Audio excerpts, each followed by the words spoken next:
contestant number 3. Welcome to the stage. Philipp Kostelecki. Exactly. Good luck, Philip. Start the clock. Good evening, everybody. All well? Yes. Good stuff, good stuff. Hello, everybody. My name is Philip. I come from Austria, America, and Slovenia, and I went to international schools. That's why I talk like this. What I do like, though, is that despite all the cultures that I come from and all the ones that I've been exposed to, I still somehow ended up looking like a Republican senator's son. So I'm not really, I feel like I look like George Ezra, fuck the lamppost. That's kind of my vibe, is it, I look like one of those dudes from like an all-black 90s basketball film who's like, there's no way you're making it to the final! But, yeah, it was loud, wasn't it?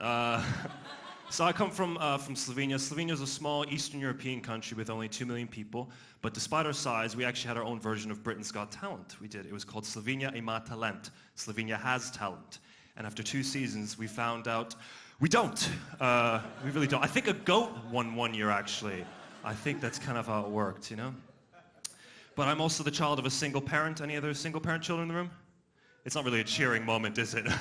Ooh, parental neglect, yay. But yeah, my father left me when I was 9. Just me, not the rest of my family.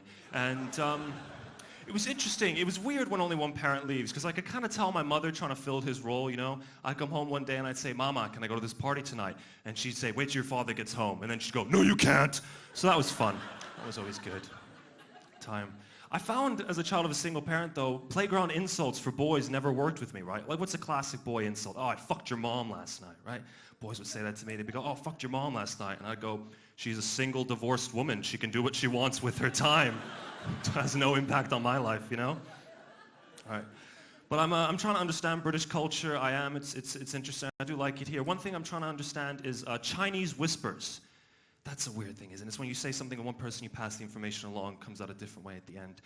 Does the ethnicity of the whisper really matter? Right? Like, does that impact the way the game's played?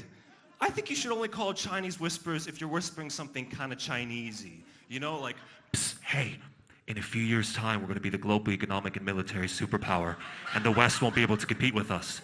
And as the industrialized world scrambles for Africa and third world countries, we already have our foothold in there. And maybe this gives argument to the case that a dictatorship in the correct hands is the most efficient form of government for a country's national prosperity, and democracy gives merely the illusion of freedom.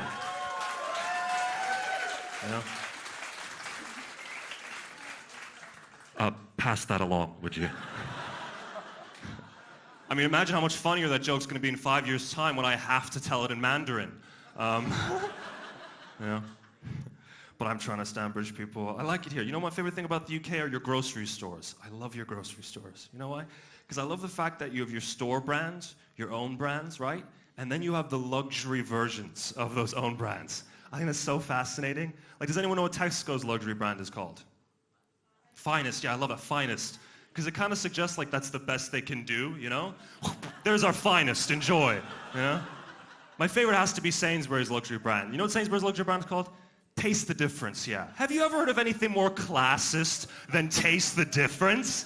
Like, don't just look at the difference. Don't just smell it. Fucking taste it. Taste it. Put that difference in your fucking mouth and physically experience your privilege.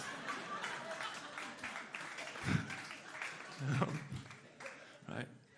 I love the fact that they call the more expensive ones taste the difference, though, Because they could call the cheaper ones that. Like, have you tried this? Poor people fucking eat this food. Taste the fucking difference.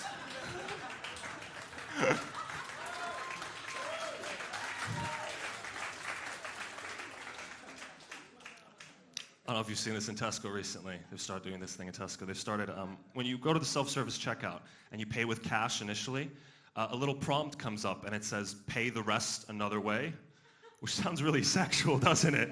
It's like a little robotic penis is gonna come out. You have to jerk it off a few times and you can pay it, Because that's why the self-service checkout says you couldn't have the guy behind the till when you start paying with cash and he goes, I'm sorry, do you want to pay the rest another way? Why, my, oh my. Never thought of it like that before. I don't know if you've seen this at Tesco recently. They've started selling canned water. Started selling canned water. It's this interesting thing. because it's better for the environment. 100% of aluminum or aluminium, whatever, can be recycled, right? So now, in my effort to be more environmentally conscious, I've started canning my emotions rather than bottling them up.